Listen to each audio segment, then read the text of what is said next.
Hi friends, welcome to Lotus TNPSC Success. So 45 days polity challengeல இன்னைக்கு நாம இருக்கிறது டே 3. டே 3 ஒரு டாபிக் என்னன்னு பாத்தீங்கன்னா மேக்கிங் ஆஃப் த கான்ஸ்டிடியூஷன். வாங்க டாபிக் உள்ள போலாம். ஒவ்வொரு நாட்டுக்குமே பேசிக்காவே ஒவ்வொரு ஆக்ட் இருக்கும். இப்போ நம்ம கண்ட்ரி எடுத்துக்கிட்டோம் அப்படின்னா 26 ஜனவரியில இருந்து நாம கான்ஸ்டிடியூஷனை ஃபாலோ பண்ணி தான் நம்ம நாட்டை என்ன பண்ணிட்டு இருக்காங்க, ஆட்சி பண்ணிட்டு இருக்காங்க. அப்போ அந்த கான்ஸ்டிடியூஷன்னா என்ன அப்படின்னு பாத்தீங்கன்னா, இந்த கான்ஸ்டிடியூஷன் எதை பத்தி சொல்லுதுன்னா, அதாவது ஒரு ஸ்டேட்னா என்ன, யூனியன் டெரிட்டரினா என்ன, ஒரு கண்ட்ரினா என்ன, அதுல யாரு சிட்டிசன்னா யாரு, அவங்க நாட்டுக்காக அவங்க என்ன செஞ்சாங்க, நாடு அவங்களுக்கு என்ன செய்யுது, இதெல்லாம் சொல்றதுதான் இந்த கான்ஸ்டிடியூஷன். சரிங்களா? அடுத்து பார்த்தோம்னா, இந்த constitution fundamental law of the nation. அதாவது ஒரு நேஷனோட ஃபண்டமெண்டல் லா தான் இந்த கான்ஸ்டிடியூஷன் அப்படின்னு சொல்றாங்க. இதுல என்ன இருக்கும்னா கான்செப்ட் இருக்கும், nature and structure of the government. ஒரு கவர்மெண்டோட கான்செப்ட் என்ன, அது இயற்கை எப்படி ஃப்ரேம் பண்றாங்க, அதோட ஸ்ட்ரக்சர் எப்படி, எல்லாமே சொல்றது இந்த கான்ஸ்டிடியூஷன் தான். அப்போ கான்ஸ்டிடியூஷன் எதை பத்தி எல்லாம் சொல்லுது, ஒரு சிட்டிசனுக்கும் ஒரு ஸ்டேட்டுக்கும், அதாவது சிட்டிசனுக்கும் ஒரு நாட்டுக்கும் உள்ள ரிலேஷன்ஷிப் பத்தி சொல்லுது. சரிங்களா? இது என்ன கொடுக்குதுன்னா ஸ்பெஷல் லீகல் ஸ்டேட்டஸ். அதாவது ஸ்பெஷல் லீகல் ஸ்டேட்டஸ்னு ஸ்பெஷலா மக்களுக்கு சட்ட உரிமை கொடுக்குது. இதை இன்னொன்னு என்ன சொல்றாங்கன்னா rule book of India. Constitution என்ன சொல்றாங்க, ரூல் புக் ஆஃப் இந்தியா அப்படின்னு சொல்றாங்க. சரி, இந்த கான்ஸ்டிடியூஷன் எப்படி நம்ம ஃப்ரேம் பண்ணாங்க அப்படின்னு பாத்தீங்கன்னா, டிமாண்ட் ஆஃப் த கான்ஸ்டிடியூஷன் எப்ப வருதுன்னா 1928ல ஆகஸ்ட்ல நேரு ரிப்போர்ட் கொடுக்குறாரு. நேரு ரிப்போர்ட் என்ன கொடுக்குறாருன்னா அவுட்லைன் ஆஃப் டிராஃப்ட் கான்ஸ்டிடியூஷன். அதாவது ஃபர்ஸ்ட் என்ன பண்றாங்க அப்படின்னா, பிரிட்டிஷ் பீப்புள்ஸ் கேக்குறாங்க, உங்களுக்கு இந்தியால கான்ஸ்டிடியூஷன் எழுதுறவங்களுக்கு திறமையா யார் இருக்காங்க அப்படின்னு சொல்லி அவங்க கேலியா பேசும்போது, அப்போ நம்ம ஜவஹர்லால் நேருவோட ஃபாதர் இருக்கிறாங்க இல்லைங்களா, மோதிலால் நேரு. அவர் என்ன பண்றாரு, வேகமா விறுவிறுன்னு எழுதி இதுதான் கான்ஸ்டிடியூஷன் அப்படின்னு சொல்லி ஒரு டிராப்டா எழுதி கையில கொடுத்துறாரு. அதுக்கப்புறம் 1934ல கான்ஸ்டிடியூஷன் அசம்பிளி அப்படின்னு நமக்கு ஒரு இந்தியாவுக்குன்னு தனியா ஒரு கான்ஸ்டிடியூஷன் அசம்பிளி வேணும்னு சொன்னது யாருன்னு பாத்தீங்கன்னா எம்.என். ராய். இவர் ஐஎன்சி சேர்ந்தவர் கிடையாது. ஆனா இவர் தான் ஃபர்ஸ்ட் ஸ்டார்ட் பண்ணது. அதுக்கப்புறம் தான் 1935ல என்ன பண்ணுவாங்க, Jawaharlal Nehru first time INC Indian national காங்கிரஸ்ல அவங்க இனிஷியேட் பண்ணுவாங்க. ஆமா, நமக்குன்னு ஒரு கான்ஸ்டிடியூஷன் வேணும் அப்படின்னு சொல்லுவாங்க. அதை என்ன பண்றாங்கன்னா 1936 லாகூர் காங்கிரஸ் செஷன்ல பேசுறாங்க, நமக்குன்னு தனியா ஒரு கான்ஸ்டிடியூஷன் வேணும். ஆனா இந்த கான்ஸ்டிடியூஷனை வெளியில இருந்து யாரும் எழுதக்கூடாது, நமக்கு நாமே இந்த கான்ஸ்டிடியூஷன் என்ன பண்ணிக்கணும், எழுதிக்கணும் அப்படின்னு சொல்லி நேரு சொல்றாரு. காங்கிரஸ் ஒர்க்கிங் கமிட்டி என்ன பண்றாங்கன்னா அதை அக்செப்ட் பண்ணிக்கிறாங்க. ஓகே ரைட், நாங்க அக்செப்ட் பண்ணிக்கிறோம் அப்படின்னு. அப்போ ஒரு டிராஃப்ட் சொல்யூஷன் ஒன்னு ரெடி பண்றாங்க. அது யார் ரெடி பண்றாங்கன்னா ஆச்சாரியா கிருபானி ரெடி பண்றாரு. அடுத்தது 1938ல ஜவஹர்லால் நேரு என்ன பண்றாருன்னா constitution the constitution of free India framed without outside interference basis of adult franchise. அதாவது என்ன சொல்றாங்கன்னா, நல்லா தெரிஞ்சுக்கோங்க, கான்ஸ்டிடியூஷன் இந்தியாவுக்கு தேவைதான், அதை நம்ம எழுததான் போறோம். ஆனா என்ன, இதை ஃப்ரேம் பண்றது வெளியில இருந்து யாரும் வரக்கூடாது, நாம இந்தியன்ஸ் மட்டும்தான் எழுதணும்.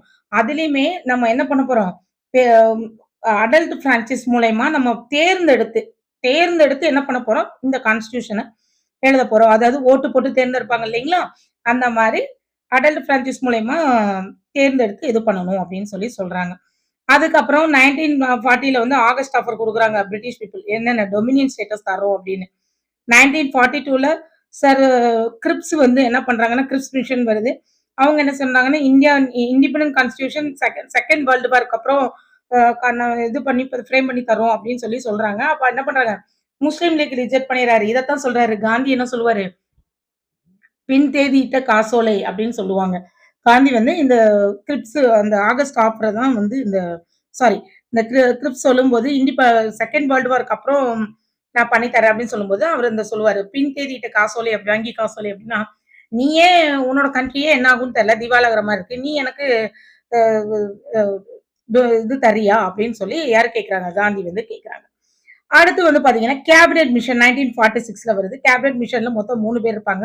யாருன்னா பெத்தி கிளாரன்ஸ், கிரிப்ஸ், அலெக்சாண்டர் 3 பேரும் வருவாங்க. இவங்க எப்ப வர்றாங்க, மார்ச் 24 1946ல அவங்களோட அறிக்கை எப்ப சமர்ப்பிக்கிறாங்கன்னா மே 16 1946ல என்ன பண்றாங்க, சப்மிட் பண்ணிடுறாங்க. அதனால இவங்க என்ன பண்றாங்கன்னா, அப்போ என்ன பண்றாங்கன்னா, பெரிய பிரச்சனை அது நம்ம நாட்டுல. என்னன்னா இந்தியா பாகிஸ்தான் வந்து பிரிவினை வேணும் அப்படின்னு சொல்லும்போது அப்ப முஸ்லிம்ஸ் எல்லாம் என்ன சொல்றாங்கன்னா நாங்க தனியா வந்து நாங்க ஃப்ரேம் பண்ணிக்கிறோம் எங்களுக்குள்ள ரூல்ஸ் எல்லாம் நாங்க ஃப்ரேம் பண்ணிக்கிறோம்னு சொல்றாங்க. அப்ப இந்த கேபினெட் மிஷன் என்ன சொல்றாங்க அப்படின்னா 2 கான்ஸ்டிடியூஷன் அசம்பிளிங்கிறத ரிஜெக்ட் பண்ணிட்டு ஒரே கான்ஸ்டிடியூஷன் அசம்பிளி தான் இருக்கணும் அப்படின்னு சொல்லி சொல்றாங்க. Next constitution composition of constitution assembly. அதாவது வந்து நவம்பர் 1946ல கேபினெட் மிஷன் கீழ வந்து பார்ட்லி எலெக்டட் பார்ட்லி நாமினேட்டட் அப்படின்னா இது எப்படி ஃப்ரேம் பண்றாங்கன்னு பாருங்க. கிரிப்ஸ் மிஷனோட ஐடியாவோட நவம்பர் 1946ல அதாவது வந்து பார்ட்லி எலெக்டட் அப்படின்னா இப்போ ஒரு 10 லட்சம் பேர் இருக்கிற 1 லட்சம் பேர் இருக்கிற தொகுதியில இருந்து ஒருத்தர் வராங்க அப்படி சொல்லி பார்ட்டியா எலெக்ட் பண்ணி எடுக்கிறாங்க. பாதி பேர் வந்து நாமினேட் பண்றாங்க. இவங்க இருந்தா நல்லா இருக்கும் இவங்க இருந்தா நல்லா இருக்கும் அப்படி சொல்லி நாமினேட் பண்ணி உள்ள என்ன பண்றாங்க கான்ஸ்டிடியூஷன் அசம்பிளி வந்து ஃப்ரேம் பண்றாங்க. இப்ப பாருங்க ஃபீச்சர்ஸ்ல நமக்கு வரும் பாருங்க. அதாவது சொன்னேன் இல்லைங்களா 10 லட்சம் மக்கள் தொகைக்கு ஒரு சீட் கொடுப்பாங்க.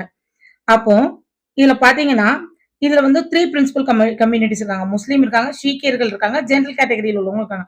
அப்ப இதுக்கு தகுந்த மாதிரி என்ன பண்ணணும் அவங்க செலக்ட் பண்ணணும். அடுத்து பாத்தீங்க அப்படின்னா சிங்கிள் டிரான்ஸ்பரபிள் ஓட். இப்ப நமக்கு பிரசிடென்ட்டோட தேர்தல் எலெக்ஷன் எல்லாம் பாத்தீங்கன்னா நம்ம சிங்கிள் டிரான்ஸ்பரபிள் ஓட்ல தான் நம்ம வந்து செலக்ட் பண்றோம். சோ அந்த மெத்தட் ஃபாலோ பண்ணி தான் அவங்க என்ன பண்ணிடுறாங்க அப்ப மெம்பர்ஸை வந்து செலக்ட் பண்றாங்க. அடுத்து பாத்தீங்கன்னா பிரின்ஸ்லி ஸ்டேட்ஸ். இவங்க வந்து party nominated by head of the princely state. அவங்க ஸ்டேட்ல இருந்து யாராவது ஒருத்தர் வந்து அவங்க பிரின்ஸ்லி ஸ்டேட் எங்க ஸ்டேட்ல இருந்து நாங்க அனுப்புறோம்னு சொல்லி அனுப்புறாங்க. அடுத்தது members are partly elected partly nominated. இது ஆல்ரெடி நம்ம பார்த்துட்டோம். Members were to be indirectly elected by limited franchise. அதாவது limited franchise means right to vote for the people who are educated. இப்ப நம்ம எப்படி பண்றோம் 18 வயசுக்கு மேல இருந்தாலே நம்ம எல்லாரும் ஓட் போட்டுருந்தோம். அப்பெல்லாம் அப்படி கிடையாதுங்க. எப்படி பாருங்க அவங்க என்ன பண்றாங்கன்னு. யார் எஜுகேஷனா இருக்காங்களோ அவங்க மட்டும் தான் ஓட்டு போடணும். நல்லா எஜுகேட்டட் பீப்புள் மட்டும் தான். அடுத்தது டாக்ஸ் யார் பே பண்றியோ அவங்க மட்டும் தான் என்ன பண்ணணும் ஓட்டு போடணும். அடுத்தது உனக்கு சொத்து இருக்கணும். சொத்து இருந்தா மட்டும் தான் நீ ஓட்டு போடணும் அப்படின்னு சொல்லிடுறாங்க. அதுக்கப்புறம் government of India act 1935 granted limited franchise. இந்த கவர்மெண்ட் ஆஃப் இந்தியா 1935 தான் இந்த லிமிடெட் பிரான்ச்சசி வந்து என்ன பண்றாங்க அக்செப்ட் பண்றாங்க. அடுத்தது கான்ஸ்டிடியூஷன் அசம்பிளி எலெக்ஷன். இது எப்ப இருந்து எப்ப வந்து நடக்குன்னு பாருங்க. ஜூலைல இருந்து ஆகஸ்ட் 1946 வரைக்கும் நடந்து 296 மெம்பர்ஸ் வந்து அவங்க செலக்ட் பண்றாங்க. 208 பேர் வந்து ஐஎன்சி இந்திய தேசிய காங்கிரஸ்ல இருந்து. அடுத்தது 73 பேர் முஸ்லீம் லீக். அடுத்தது 15 பேர் வந்து சுதேச அரசுகள் இண்டிபெண்டன்ஸ்ல இருந்து எடுத்திருக்காங்க. சாரி இண்டிபெண்டன்ட் உள்ள பீப்புள்ஸ் வந்து எடுத்திருக்காங்க. அடுத்து 93 வந்து பிரின்ஸ்லி ஸ்டேட்ஸ். அதாவது வெயிட் பண்ணுங்க. இப்போ வந்து நம்ம மொத்தம் 296 எடுத்திருக்காங்க. அதுல வந்து 208 வந்து ஐஎன்சி சொல்லிட்டோம். 73 வந்து முஸ்லீம் லீக், 15 வந்து இண்டிபெண்டன்ஸ் சொல்லியாச்சு. இந்த 93 பிரின்ஸ்லி ஸ்டேட்டும் பார்ட்டிசிபேட் பண்ணல. அதாவது நம்ம கான்ஸ்டிடியூஷன் அசம்பிளில இல்லாத 2 பெரிய தலைவர்கள் யாருன்னு கேட்டாங்கன்னா நீங்க கரெக்டா சொல்லிடலாம். ஒன்னு காந்தி, இன்னொன்னு வந்து முகமது அலி ஜின்னா. முகமது அலி ஜின்னா அவர் ஏற்கனவே பாகிஸ்தான் நாடு தனி நாடு வேணும்னு சொல்லி கோரிக்கை விட்டுட்டு இருந்தாரு. அதனால அவர் வரல. காந்தியும் வந்து என்ன பண்றாங்க அவங்களும் வந்து கான்ஸ்டிடியூஷன் அசம்பிளில இல்ல. இப்ப 2 தலைவர்கள் யாரெல்லாம் கான்ஸ்டிடியூஷன் அசம்பிளில இல்லாதவங்கன்னு கேட்டா நம்ம சொல்லிடலாம் Gandhi and Mohammed Ali Jinnah.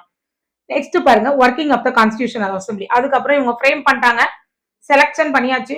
Selection பண்ணக்கப்புறம் peoples வந்து எப்படி நம்ம கான்ஸ்டிடியூஷன் அசம்பிளி ஒர்க் ஆகுதுன்னு பாருங்க. ஃபர்ஸ்ட் மீட்டிங் டிசம்பர் 9, 1946ல நடக்கு. கான்ஸ்டிடியூஷன் ஹால் நியூ டெல்லியில இருக்க அந்த பார்லிமெண்ட் ஹால்ல கான்ஸ்டிடியூஷன் ஹால்ல வச்சு நடத்துறாங்க. சரிங்களா? ஃபர்ஸ்ட் எந்த டேட் நல்லா ஞாபகம் வச்சுக்கோங்க. டிசம்பர் 9, 1946. சரிங்களா? First meeting. இதுல வந்து முஸ்லீம் லீக் வந்து பைகாட்டட் பண்ணிடுறாங்க. பிரின்ஸ்லி சர்ச்சும் வரல. மொத்தமே 212 மெம்பர்ஸ் மட்டும் தான் வர்றாங்க. அதுல என்ன பண்றாங்க அப்படின்னா டாக்டர் சச்சிதானந்த சின்ஹா இருக்காரு இல்லைங்களா அவரை வந்து டெம்பரவரி பிரசிடென்டா வந்து தேர்ந்தெடுக்கிறாங்க. அதாவது பிரெஞ்சு பிராக்டிஸ். பிரெஞ்சு நாட்டுல வந்து என்ன பண்ணுவாங்கன்னா வயசுல மூத்தவங்களுக்கு தான் ரொம்ப இம்பார்ட்டன்ஸ் கொடுத்து அவங்களதான் தலைவர் ஆக்குவாங்க. சோ அந்த முறையில வயதுல மூத்தவர் வந்து சச்சிதானந்த சின்ஹா. அதுக்கப்புறம் என்ன பண்றாங்க அப்படின்னா இது யாரு வந்து இவங்கதான் இருக்கணும் அப்படின்னு சொல்றாங்க அப்படின்னா நமக்கு கிருபாலினி இருக்கிறாங்க இல்லைங்களா அவங்கதான் வந்து சச்சிதானந்த சின்ஹா வந்து சஜஸ்ட் பண்ணுவாங்க. ஆனா செகண்ட் மீட்டிங்ல என்ன பண்றாரு அவர் ஃபர்ஸ்ட் மீட்டிங் முடிஞ்சோடனே ரிசைன் பண்ணிட்டு போயிடுவாரு. அதுக்கப்புறம் செகண்ட் மீட்டிங்ல டிசம்பர் 11, 1946ல மறுபடியும் அசம்பிளி கூடும்போது டாக்டர் ராஜேந்திர பிரசாத்தை வந்து பிரசிடென்டா வந்து செலக்ட் பண்றாங்க. அவருக்கு 2 துணை பிரதமர் துணை வைஸ் பிரசிடென்ட்ஸ் துணைத் தலைவர்களா யாரெல்லாம் இருக்காங்கன்னா ஹெச்சி முகர்ஜியும் வி.டி. கிருஷ்ணமாச்சாரியும் இருக்கிறாரு. அப்போ நான் ஃபர்ஸ்ட் சச்சிதானந்த சின்ஹா வந்து டெம்பரவரி பிரசிடென்ட்டா அவர் அதுக்கப்புறம் ரிசைன் பண்ணதுக்கு அப்புறம் செகண்ட் டைம் மீட்டிங்ல வந்து ராஜேந்திர பிரசாத் வந்து பெர்மனண்டாவே பிரசிடென்ட்டா வந்து என்ன பண்ணிடுறாங்க, எலெக்ட் பண்ணிடுறாங்க. அதுக்கப்புறம் தேர்ட் மீட்டிங் பாத்தீங்கன்னா ரொம்ப இம்பார்ட்டன்டான மீட்டிங், நல்லா ஞாபகம் வச்சுக்கோங்க, இம்பார்ட்டன்ட். டிசம்பர் 13, 1946ல அப்ஜெக்டிவ் ரெசல்யூஷன் வந்து ஜவஹர்லால் நேரு வந்து பாஸ் பண்றாரு. அதாவது இப்ப நம்ம பிரியாம்பிள் இருக்கு இல்லைங்களா, அத வந்து அப்ப வந்து அப்ஜெக்டிவ் ரெசல்யூஷன் சொல்லி அவர் வந்து என்ன பண்றாரு, மூவ் பண்றாரு. அவர் மூவ் பண்ணதுக்கு அப்புறம் அது எப்ப அடாப்ட் ஆகுதுன்னு பாருங்க. ஜனவரி 22, 1947 வந்து அதை அடாப்ட் பண்றாங்க. அப்போ அப்ஜெக்டிவ் ரெசல்யூஷன் வந்து என்ன சொல்லியிருக்காரு நேரு அப்படின்னா, அது வந்து நம்ம இந்தியன் கான்ஸ்டிடியூஷனோட விஷன். இப்ப நம்ம பிரியாம்பிள் இருக்கும், முன்னாடி நம்ம எடுத்து பார்த்தோன்னே தெரியுது நம்ம கான்ஸ்டிடியூஷன்ல என்னெல்லாம் இருக்குங்கிற ஒரு ஷார்ட் நோட் தான் நமக்கு பிரியாம்பிள்ல கொடுத்துருப்பாங்க. அதுதான் vision of the Indian constitution. Next fundamental philosophy இருக்கும். Guidelines for constitution assembly USA மாடல்ல இருக்கு.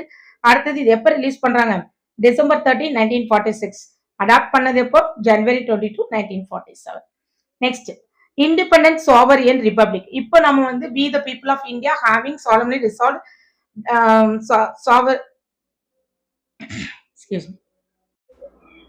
சாவரியன் சோசியலிஸ்ட் செக்யூலர் டெமோக்ராட்டிக் ரிபப்ளிக் சொல்லி இப்போ நம்ம இது பண்றோம். ஆனா அப்ப வந்து என்ன பண்றாங்க, சாவரியன் ரிபப்ளிக் இது பண்றாங்க. அடுத்து வந்து யூனியன் ஆஃப் ஆல் டெரிட்டரிஸ், எல்லா ஸ்டேட்ஸ். அடுத்தது power derive from the people. இதுல யாரு வந்து அதிக பவர்ல இருக்காங்க, மக்களாகிய நாம தான் அதிக பவர்ல இருக்கும். அடுத்தது ஜஸ்டிஸ். ஜஸ்டிஸ் எதுல நமக்கு ஜஸ்டிஸ் வேணும், சோசியல் சமூகத்துல, எக்கனாமிக் பொருளாதாரத்துல, பொலிட்டிக்கல், இது மூணுலயும் நமக்கு சமமான இது வேணும், ஜஸ்டிஸ் வேணும். அடுத்தது equality status of opportunity. Next freedom thought. Freedom of thought, expression, belief, faith, இதுலலாம் வந்து நமக்கு ஃப்ரீடம் வேணும். அதாவது நம்ம சிந்திக்கிறதும் சரி, நம்மளோட நம்பிக்கை, இது எல்லாமே நம்மளோட தனிப்பட்ட விருப்பத்தை நம்ம வெளிப்படுத்துறதுக்கு ஃப்ரீடம் கொடுத்துருக்காங்க. அடுத்து integrity of the territory. Modified version of the objective resolution தான் நம்ம என்ன சொல்றோம், பிரியாம்பிள்னு சொல்றோம். ஸோ மாடிஃபை பண்ண அப்ஜெக்டிவ் ரெசல்யூஷன் தான் என்னது, நமக்கு preamble. So changes by independent act 1947. Princely state என்ன பண்றாங்க அப்படின்னா, இப்போ இது வந்து 1946ல ஃப்ரேம் பண்றாங்க. நம்ம ஜனவரி 22 வந்து நமக்கு என்ன பண்றாங்க, அப்ஜெக்டிவ் ரெசல்யூஷன் வந்து அடாப்ட் பண்ணிட்டாங்க. ஆனா கான்ஸ்டிடியூஷன் மேக் பண்ணி அவங்க ஒர்க் பண்ணிட்டு இருக்காங்க. 1947 ஆகஸ்ட்ல நமக்கு இண்டிபெண்டன்ஸ் கிடைக்குது. அதுக்கப்புறம் இந்த அசம்பிளி இப்படி இருந்ததா அப்படின்னா இல்ல. ஏன்னா இதுல உள்ள முஸ்லீம் லீக்ஸ் எல்லாம் வரமாட்டாங்க, பாகிஸ்தான் சேர்ந்தவங்க பாகிஸ்தான் போயிருவாங்க. பிரின்ஸ்லி ஸ்டேட்ஸ் என்ன பண்றாங்கன்னு பாருங்க. பிரின்ஸ்லி ஸ்டேட்டை வந்து சர்தார் வல்லபாய் பட்டேல் வந்து பேசி பேசி பேசி, அதனாலதான் அவர் அயன்மேன் சொல்றோம். அவரோட பேச்சுக்கு இணங்கிதான் எல்லாரும் என்ன பண்றாங்க, நம்ம இந்தியாவோட ஜாயின் பண்றாங்க. ஸோ ஏப்ரல் 28, 1947 வந்து 6 பிரின்ஸ்லி ஸ்டேட் வந்து ஜாயின் பண்றாங்க. அதுக்கப்புறம் மவுண்ட் பேட்டன் பிளான் ஜூன் 3 வந்து அவர் என்ன பண்றாரு, மவுண்ட் பேட்டன் வந்து என்ன பண்ணுவார், நமக்கு பவுண்டரிஸ் வந்து பிரிச்சு கொடுப்பாரு இல்லைங்களா. அப்போ வந்து மேக்சிமம் அவர் சொல்லிடுவாரு, இந்தியால வேணுங்கிற பிரின்ஸ்லி ஸ்டேட்ஸ் ஜாயின் பண்ணவங்க பண்ணிக்கோங்க. ஏன்னா அந்த எல்லையோட இருக்கவங்க எல்லாம் வந்து அலர்ட் பண்ணிடுவாரு. நீங்க பாகிஸ்தான்ல ஜாயின் பண்ணணும்னு நினைச்சா பண்ணிக்கோங்க, இந்தியால பண்ணணும்னு நினைச்சா பண்ணிக்கோங்க அப்படின்னு சொல்லி யாரு சொல்லுவாங்க, மவுண்ட் பேட்டன் தான் வந்து சொல்லுவார். அடுத்து பார்த்தோம்னா England parliament bosses independent act July 18, 1947. அப்ப பாஸ் பண்ணிடுறாங்க. ஆனா நமக்கு எப்ப கிடைக்குதுங்க, ஆகஸ்ட் 15 தான் கிடைக்கும். Next Muslim league also entered. 3 changes. இப்ப இதுல வந்து 3 சேஞ்சஸ் நடக்குது. Assembly full sovereign body to make constitution.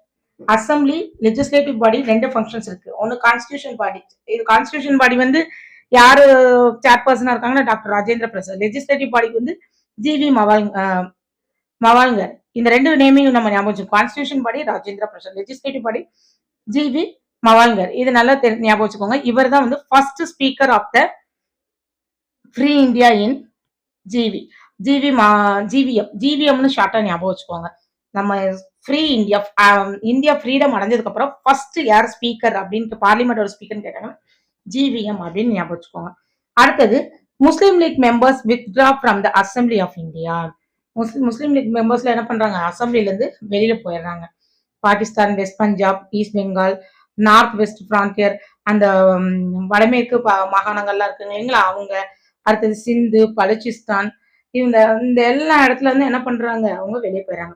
Other functions வேற இது போக வேற என்னெல்லாம் பண்ணிருக்காங்க நம்ம கான்ஸ்டியூஷன் அப்படின்னு பாத்தீங்கன்னா, மெம்பர்ஷிப் ஆஃப் காமன்வெல்த்ல வந்து எப்ப ஜாயின் பண்ணிருக்காங்க, மே 1949. அப்புறம் நேஷனல் பிளாக் அடாப்ட் பண்ணது நமக்கு தெரியும், ஜூலை 22, 1927ல அடாப்ட் பண்ணாங்க. நேஷனல் ஆந்தம் தான் ஜனவரி 24, 1950. டாக்டர் ராஜேந்திர பிரசாத் தான் ஃபர்ஸ்ட் பிரசிடென்டா நம்ம செலக்ட் பண்ணோம். எப்போ, ஜனவரி 24, 1950ல. அப்புறம் ஒரு 26th அன்னைக்கு நம்ம ரிபப்ளிக் ஆகும்போது அதுல என்ன ஒரு பிரசிடென்டா இருப்பாரு. Next, national emblem was adopted in January 26, 1950. அசம்பிளி மொத்தம் எவ்வளவு அமர்வுகள்ல நடந்ததுன்னு கேட்டாங்கன்னா 11 அமர்வுகள், 11 செஷன்ஸ்ல நடந்தது. அப்ப இதனோட டைம் டியூரேஷன் என்ன பாத்தீங்கன்னா 2 years 11 months and 18 days. ஒரு சிலதுல 19 days கொடுத்திருப்பாங்க, பட் 18 days தான். 2 years 11 months and 18 days. So இது எவ்வளவு கண்ட்ரீஸ்ல இருந்து தேர்ந்தெடுத்துனா ஒரு 60, நம்ம டாக்டர் பி ஆர் அம்பேத்கர் இருக்கா இல்லைங்களா, 60 நாட்டோட கான்ஸ்டிடியூஷன் எடுத்து நம்ம நாட்டுக்கு எதெல்லாம் ஒத்து வரும். ஏன்னா இந்தியா வந்து என்னன்னா பன்முகத்தன்மை வாய்ந்த நாடு. ஏன்னா நிறைய பேர் இருக்கிறோம், நாம மொழியால வித்தியாசப்பட்டிருப்போம், மதங்களால வித்தியாசப்பட்டிருப்போம். அவங்க எல்லாருக்கும் பொருந்துற மாதிரி எழுதணும் இல்லைங்களா. அதனால ஒரு 60 நாட்டோட கான்ஸ்டிடியூஷன் எடுத்து ரெஃபர் பண்ணி ரொம்ப கஷ்டப்பட்டு தான் ஃப்ரேம் பண்ணாங்க. இதுக்கு எவ்வளவு time டியூரேஷன்னா 2 years 11 months and 18 days ஆயிருக்கு நமக்கு. அடுத்து நீங்க பாத்தீங்க அப்படின்னா ரெஃபர்டு 60 கண்ட்ரிஸ் இது பார்த்துட்டோம். Total expenditure 64 lakhs. மொத்தம் எவ்வளவு லேக்ஸ் செலவாயிருக்கு, 64 லட்சம் வந்து செலவாயிருக்கு. அப்போ அந்த காலத்துல இது ரொம்ப பெருசு தானே இல்லைங்களா. நெக்ஸ்ட் பாத்தீங்க அப்படின்னா draft constitution considered for 114 days. So draft கான்ஸ்டிடியூஷனை வந்து எழுதியிருப்பாங்க இல்லையா, அதோட மக்களோட பார்வைக்காக பார்லிமெண்ட்ல வச்சிருந்தாங்க. எவ்வளவு நாளைக்கு, 114 daysக்கு வந்து 114 நாள் வந்து வச்சிருந்தாங்க. அதுக்கப்புறம் தான் நம்ம என்ன பண்றாங்க, ஜனவரி 26, 1950ல நமக்கு ரிபப்ளிக் ஆகுது. Provisional parliament ceased to exist of April 17, 1952. First elected parliament came into being in 1952.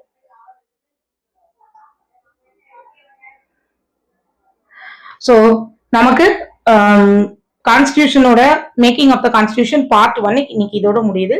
நாளைக்கு வந்து இது எப்படி ஃப்ரேம் பண்ணாங்க, என்னென்ன கமிட்டிஸ் வச்சு ஃப்ரேம் பண்ணாங்க அப்படிங்கறத டீடைல் வீடியோவா பார்ப்போம். தேங்க்யூ.